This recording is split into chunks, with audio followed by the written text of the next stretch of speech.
Gunning Batter, Part 2 Turin Gunning Sample Beliar Budaya Bali. Welcome back with Dosen Pendaki.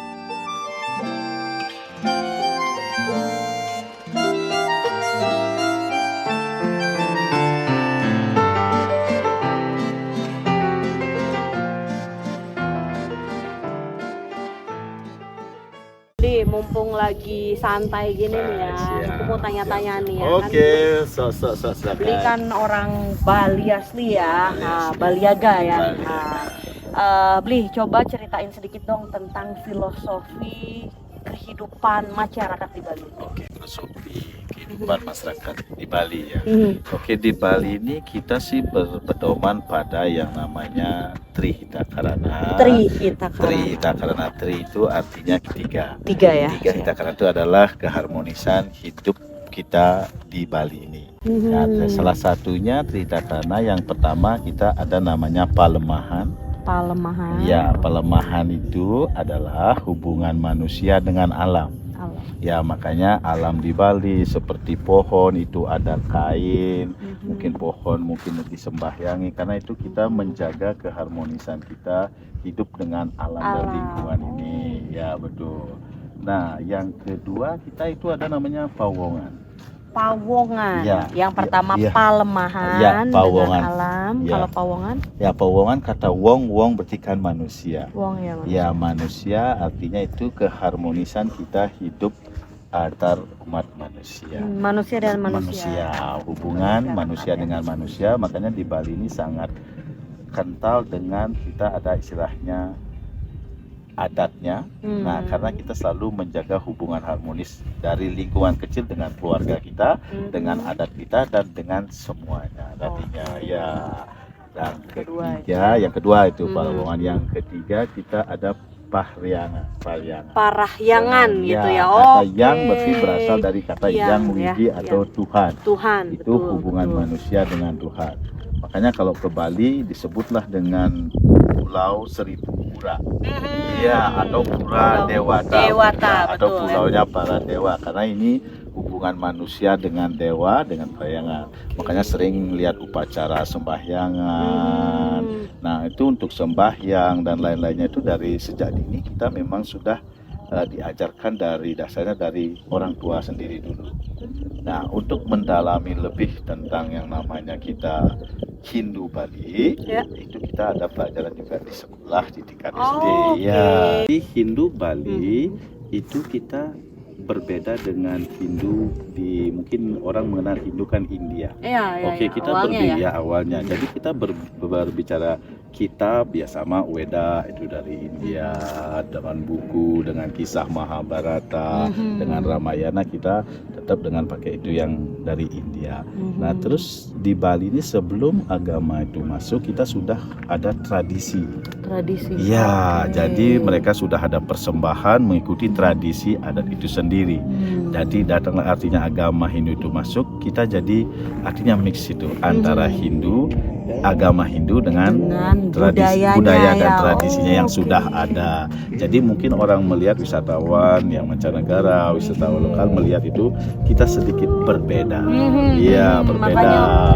Ya, dengan ada persembahannya. Iklan sedikit tadi beli. Oke, lanjut lagi beli. Ya, itulah sedikit artinya kita landasan orang Bali hidup di Bali itu. Ya, pedomannya dasarnya adalah Trihita Karana. Ya. Nah, buat teman-teman NHS Adventure, jadi kalau ke Bali tuh ya orang-orangnya udah pasti punya filosofis hidup Trihita Karana. Tiga gitu ya. Dan satu lagi, kenapa Bali itu dia secara agama tuh mayoritas adalah Hindu ya? Hindu kita kadang di sini 80%. 80% Hindu, tapi Hindunya itu memang agak sedikit berbeda dengan yang di India, karena kalau di India secara kitab sebetulnya sama ya, sama secara dongeng sama gitu ya, legendanya sama, tapi yang membedakan di Bali adalah kalau di Bali itu hidupnya dua ya, dari sisi agama dan dari sisi budaya dan tradisinya. Bahkan yang lebih kentalnya budayanya. Budayanya lebih kental. Ya, makanya mungkin mungkin orang jalan lihat, oke bahasanya sesajen, mungkin orang lebih familiarnya tahu sesajen. Nah kalau di India itu kan mungkin tidak ada, ya kalau secara kita Weda itu tidak ada. Jadi di Bali masih melakukan persembahan itu. Persembahan itu sebenarnya kita adalah rasa puji syukur kita. Iya, pada Tuhan, rasa terima kasih kita kepada Tuhan. Nah, kita dulu sudah ada tahu percaya namanya Tuhan sebelum agama masuk. Nah, sekarang agama masuk di dalam lagi. Oke, sahabat Hires Adventure, nanti kita kalau nemuin sesajen, kita coba minta Beli Ketut untuk jelasin ya, Beli ya, apa aja sebetulnya yang ada dalam sesajen gitu ya. Kita sambil jalan lagi ya, Beli ya. Bye bye. Kita lanjut lagi. Bye bye.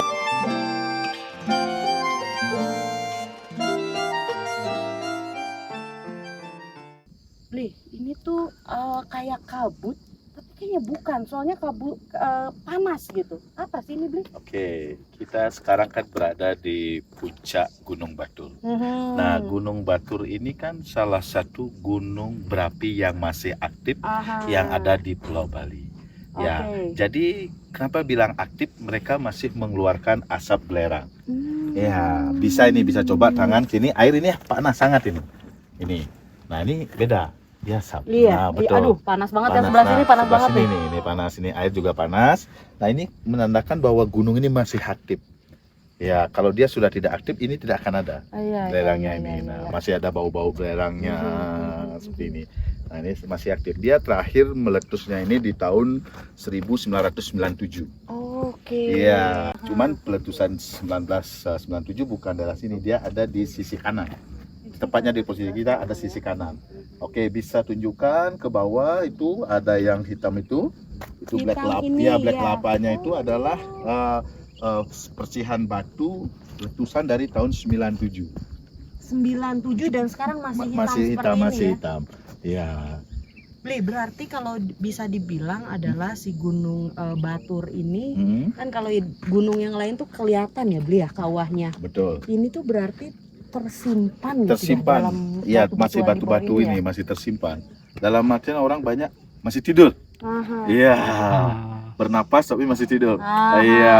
Beli, satu lagi nih pertanyaan. Ini bahaya nggak, Beli? Asap kayak gini gitu ya, apa bisa kita lanjutkan atau nggak, Beli? Oke, karena sekarang kan kita Bali sudah memiliki teknologi, ada BMKG yang dia bisa sewaktu-waktu ngecek apakah tingkat kebahayaannya, dan mungkin dari waspada itu tingkatnya akan dinaikkan.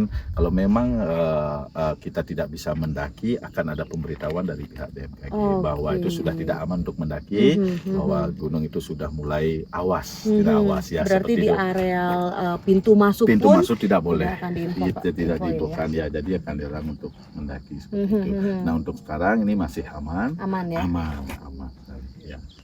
Oke, lanjut lagi.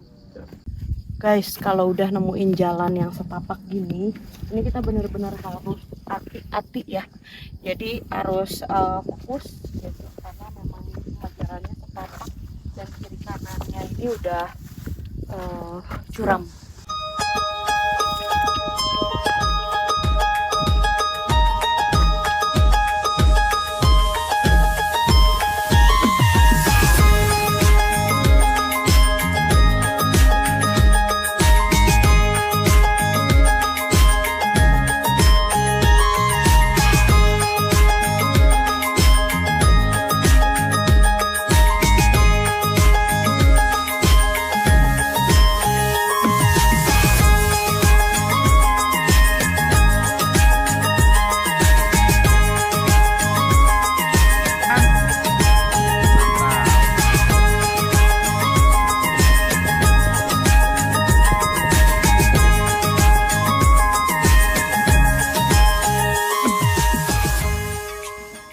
Yang tadi Beli ceritain di atas gitu, sesajen gitu ya, Beli ya. Iya.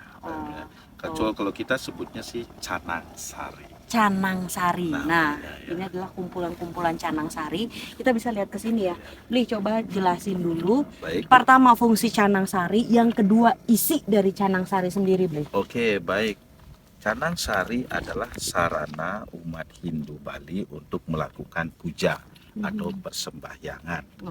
Ya, seperti mungkin yang diletakkan di batu ini, ya dia untuk berdoa selama tripnya untuk kecapai puncak itu, dia itu tidak ada halangan apa-apa. Dia itu mendapat sebuah keselamatan dalam perjalanan mendaki gunung Batur ini. Karena setiap gunung di Bali itu kita memang disakralkan, disakralkan dan ada suci, dianggap suci karena itu untuk pemujaan dewa tertinggi, ya disimbolkanlah oleh gunung. Jadi para guide lokal atau pemandu trekking di sini, dia akan permisi atau izin dengan meletakkan canang sari ini. Canang sari ini di tempat-tempat tertentu. Kenapa ada tempat seperti ini? Mungkin awalnya sebelum dia melakukan misi dulu mungkin sering terjadi kejadian, mungkin orang terpleset. Nah, jadi dipercayalah oleh penduduk di sini atau guide lokal ini bahwa tempat ini perlu kita tuh minta izin atau permisi, maka dilakukanlah ritual pemujaan seperti ini di sini ya. Tapi memang kalau dilihat secara kontur nih ya, secara kontur Beli ini emang sangat terjal kan, ini betul, sangat terjal. Jadi emang kalau yang Beli bilang banyak yang terjatuh itu gitu awalnya, ya. Itu awal mulanya. Berarti mereka itu akan sebelum lewat sini dia akan izin dulu. Gitu, bilang permisi dulu. Ya, seperti itu. Sip, yang kedua Beli, isinya apa aja nih dari canang sari? Isi dari canang sari itu adalah bunga pancawarna. Panca artinya lima. Ada warna kuning, itu mewakili simbol dari dewa Surya. Ya, ada merah itu dari dewa Brahma.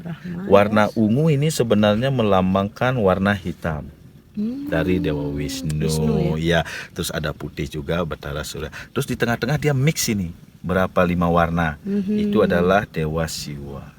Iya, disebutlah pancawarna. Nah, itulah canang sari. Dan biasanya diisinya itu kalau kita di rumah sendiri habis masak kita akan ada nasi. Ada nasi atau beras. Nah, kalau di rumah ada nasi atau beras itu sebagai ungkapan rasa syukur atas berkah yang diberikan. Ada juga Beli, saya lihat ada yang isi permen, atau ada cookies. buah, ada cookies. Nah, itu biasanya banyak dilakukan seperti trip-trip di sini. Kan mereka tidak mungkin ada masak di sini atau bawa nasi di sini.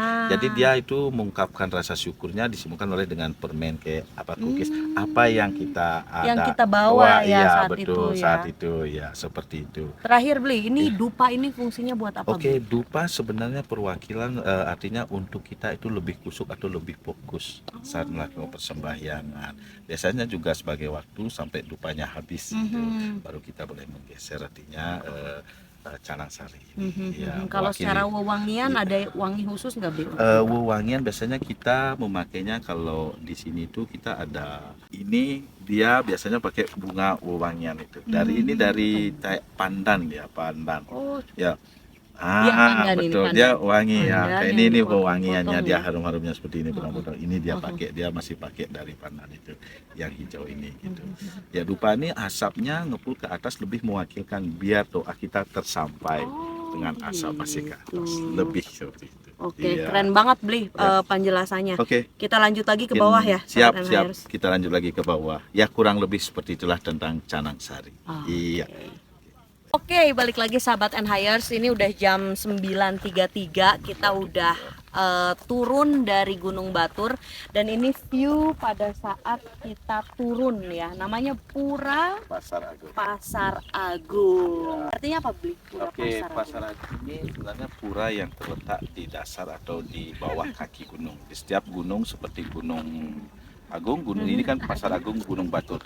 Di bawah kaki Gunung Agung juga kita ada Pasar Agung. Sama-sama Pasar Agung. Karena gunung itu adalah tempat bersemayamnya para dewa, dipercaya oleh umat Hindu. Seperti itu kurang lebihnya.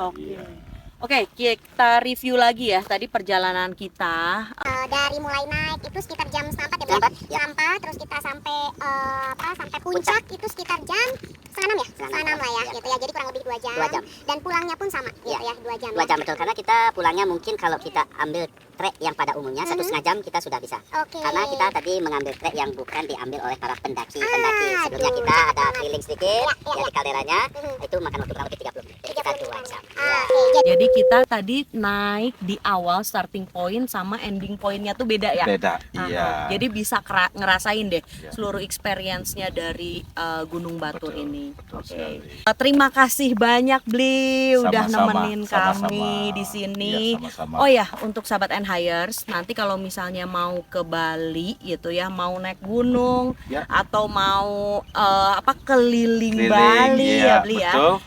Bisa kontak Beli Ketut Beli Ketut Dharma, Beli Ketut Dharma. Di mana Pokoknya Bli? Di mana Bli kontaknya? Di kita bawah sini ya. WhatsApp, Asik. ada WhatsApp ya. Oke, untuk nutup hari ini kita yel Bli ya. Betul. Baik. Yel and hire. Aku bilang and hires, Ya. adventure, hik. Nanti kita Ya. ahik gitu Ya, ya. ya. Oke, Bli. Siap ya? Ya. And hires adventure, ahik. Hik, ahik. Ahik.